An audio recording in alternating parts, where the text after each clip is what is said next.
Mahkamah Konstitusi kembali menjadi game changer dengan mengubah syarat suara usungan partai politik atau ambang batas calon kepala daerah di Pilkada.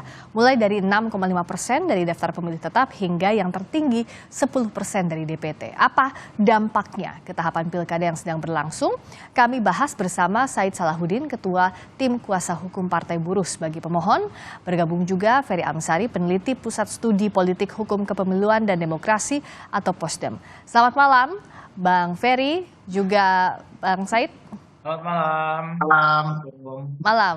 Waalaikumsalam. Saya ke Bang Said dulu. Sebenarnya apa yang jadi gagasan? Kenapa Partai Buruh menggugat pasal 40 ayat 1 Undang-Undang Pilkada terkait ambang batas, urgensinya apa?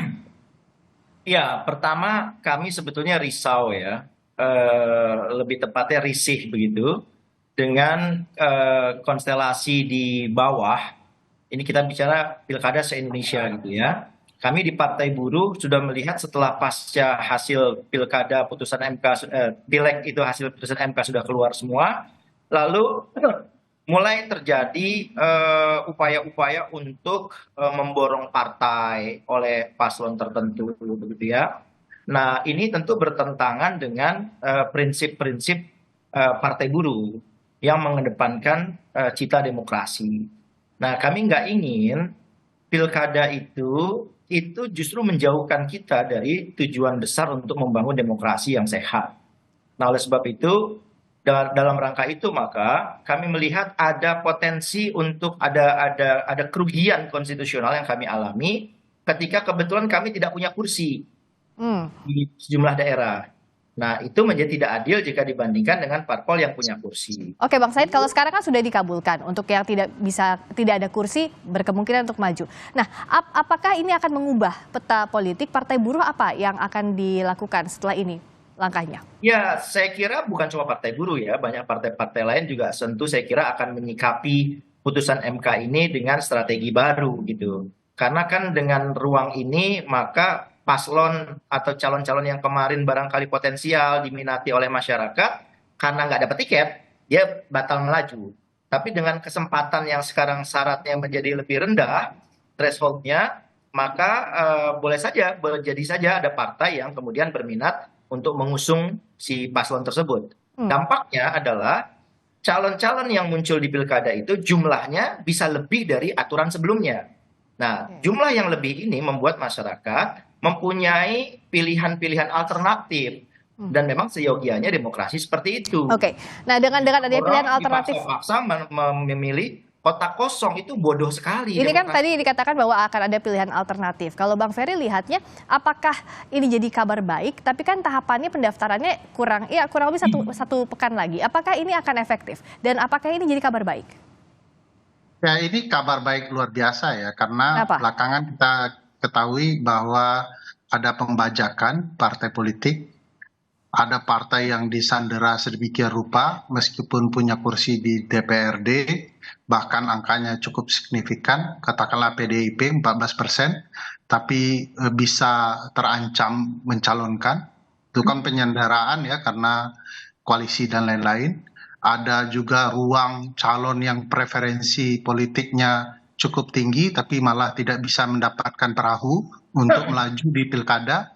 Bagi saya ini tidak sehat ya, karena membuat berbagai kesempatan publik bisa terhambat.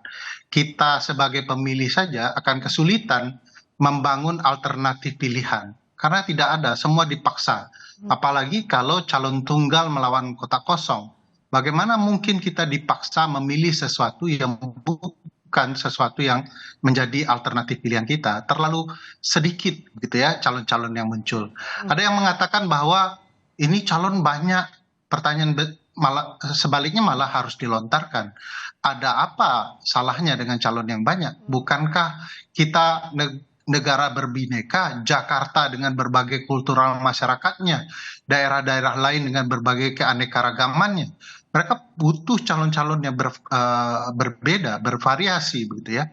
Jadi bagi saya ini memperkaya demokrasi kita dan juga membuat pembelajaran penting bagi demokrasi dan partai politik kita, agar mereka juga tidak boleh sesuka hati mengendalikan permainan hanya untuk sekedar menghambat hak partai lain. Bang Fer, Hari ini saya mau pastikan dulu sebentar. Sebelum kita bicara soal tadi jumlahnya akan lebih banyak, tapi ini kan artinya putusan MK ini akan langsung berlaku.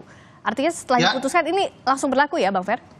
langsung berlaku. MK itu bisa membatasi daya lakunya hanya melalui putusannya. Jadi disebutkan daya lakunya di dalam putusan itu kapan.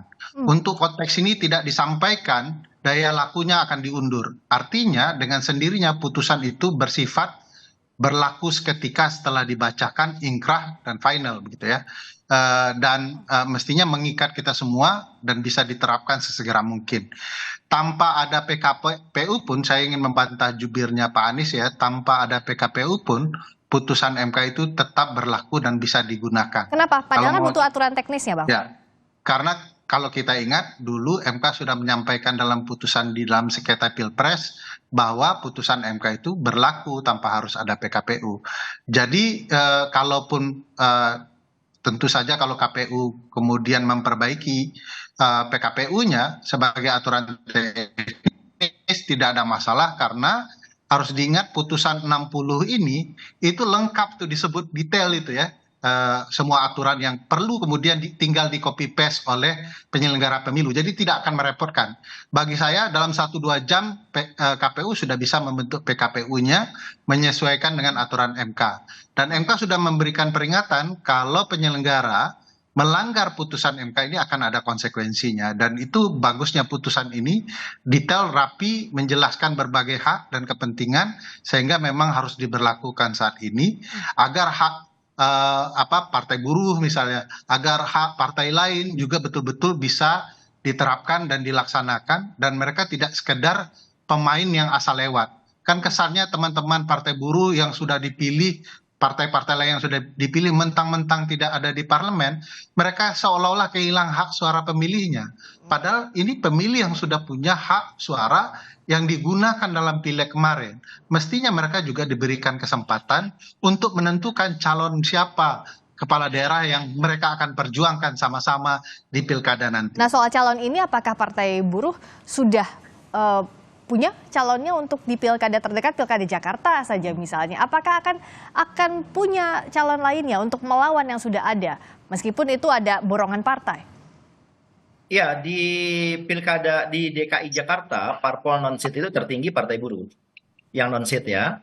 Nah, oleh sebab itu kami tentu sesuai dengan peraturan partai kami diwajibkan untuk setiap daerah itu ikut serta. Makanya kami maju ke MK. Nah, ketika MK sekarang sudah mengabulkan, maka termasuk DKI juga kami akan mengajukan, dan saya kira dalam 1-2 hari ini ya mungkin akan langsung kita deklarasikan dan terbitkan SK persetujuan model B persetujuan KPK kepada pasangan calon di seluruh Indonesia, termasuk di DKI Jakarta. Permohonan ini kan dengan Partai Gelora sebenarnya sendiri-sendiri mengajukannya atau ada kolaborasi dalam mengajukannya, Bang Said? Ya, memang awal ide gagasan itu dari Partai Buruh, lalu kemudian kami waktu itu sempat berembuk dengan beberapa partai, cuman karena beberapa partai lain ada problem internal, sampai akhirnya tinggal kami berdua dengan Gelora.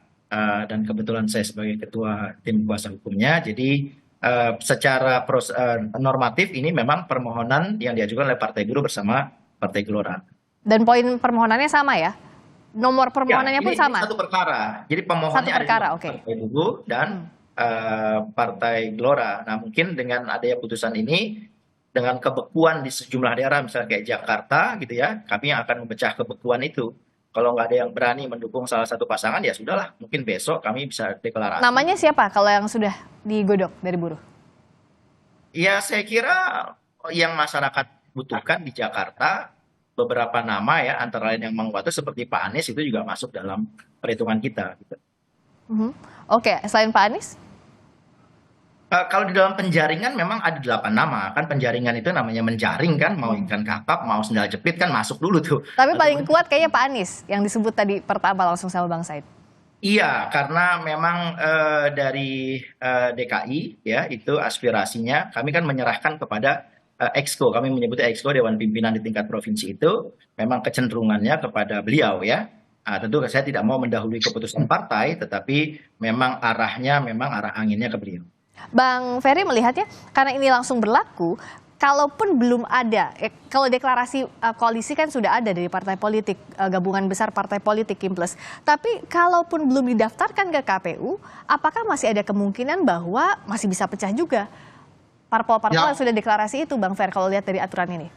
Yang masih sangat terbuka perubahan ya pasca putusan 60 ini, sebab tentu saja bacaan politik bisa sangat berubah setelah putusan Mahkamah Konstitusi, karena perhitungan politiknya akan berganti.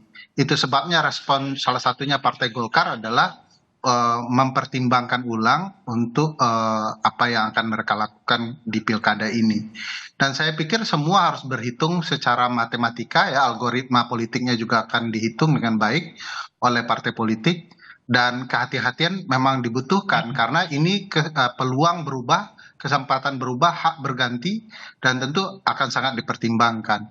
Misalnya perhitungan Partai Golkar dulu Pak Ridwan Kamil itu sangat potensial di Jawa Barat, tetapi digeser karena Pak Anies tidak mungkin maju di Jakarta, lalu Pak Ridwan dimajukan di Jakarta. Tapi begitu putusan ini terbuka lagi kesempatan Pak Anies, partai-partai lain, ya bukan tidak mungkin ada perhitungan yang berubah juga. Itu sebabnya saya katakan ini akan menempatkan porsi demokrasi secara proporsional dan baik bagi hak-hak yang sebagaimana mestinya harus diberikan kepada Kalau partai. kita lihat di Jakarta ya, memang suara itu sebetulnya kalau levelnya cuma 7,5%, itu kan PKB sendiri aja bisa, PSI sendiri juga bisa, PAN juga bisa. Nah, sedangkan parpol non seat ya, yang partai buruh tertinggi pertama itu diakumulasi 4,34%. Jadi kira-kira hanya perlu satu partai saja, itu hanya satu partai misalnya yang mengikut di koalisi itu ya itu bisa. Tapi kan sekarang sudah mulai agak mengerucut di non seat itu ada seperti Gelora dan sebagainya itu ke calon yang lain kan. Ya. Tapi ada peluang ini dari angka-angka yang saya himpun itu besar peluang untuk muncul calon baru setelah putusan MK ini.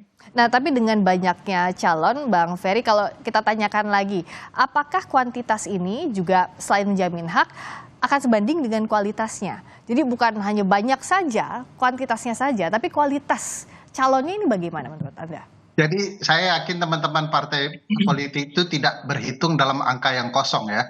Jadi mereka pasti mempertimbangkan menang. Jadi jangan dibayangkan semua partai itu pasangkan kasih calon sendiri-sendiri lalu kemudian tidak mempertimbangkan strategi menang. Jadi pasti akan ada batasan yang menurut saya signifikan untuk calon mereka menang. Calon mungkin akan lebih banyak, tapi ya jumlahnya tidak akan 15 juga, begitu ya. Oleh karena itu pertimbangan partai-partai tentu pertimbangan rasional, kerangka politiknya sudah dibaca sedemikian rupa, dan mereka pasti sadar pilihan-pilihan yang tepat, begitu ya.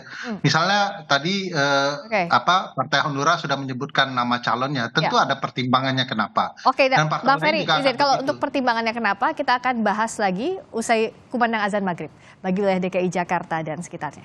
Masih kembali dengan perbincangan bersama dengan Bang Ferry Amsari, peneliti Pusat Studi Politik Hukum Kepemiluan dan Demokrasi atau Posdem, dan juga Bang Said Salahuddin, Ketua Tim Kuasa Hukum Partai Buruh sebagai pemohon. Jadi kalau Partai Buruh sejauh ini yang sudah disiapkan yang terdekat misalnya Pilkada Jakarta sudah menjalin komunikasi dengan siapa saja? Iya, karena ini putusannya kan baru ya. Kalau kemarin kan kalau partai non-seat nggak dihitung. Nah, sekarang kan tentu akan berbeda kan, karena kami partai peraih suara terbanyak di yang non-seat di Jakarta. Nah, malam ini kami juga sudah mulai menggagas komunikasi dengan sejumlah elit partai lain gitu, karena kami tidak bisa mengusung sendiri. Maka mungkin dalam 1-2 hari ini sudah ada kesepakatan bisa mengusung salah satu pasangan calon, dan kami terbitkan SK persetujuan KWK kepada pasangan calon tersebut. Kalau sama Mas Anies sudah buka komunikasi juga, akan buka komunikasi segera dengan Mas Anies ya tadi, salah satu calon yang akan dijaring oleh Partai Buruh. Kebetulan langsung tuh tadi habis putusan MK tiba-tiba ada komunikasi gitu, sudah say hello gitu ya. apa namanya ya, kita lihat ke depan nih dalam beberapa jam ke depan, kan udah bicara hari lagi sekarang nih, karena kan harus menggagas persiapan dokumen-dokumen persyaratan pencalonannya kan buat ke KPU.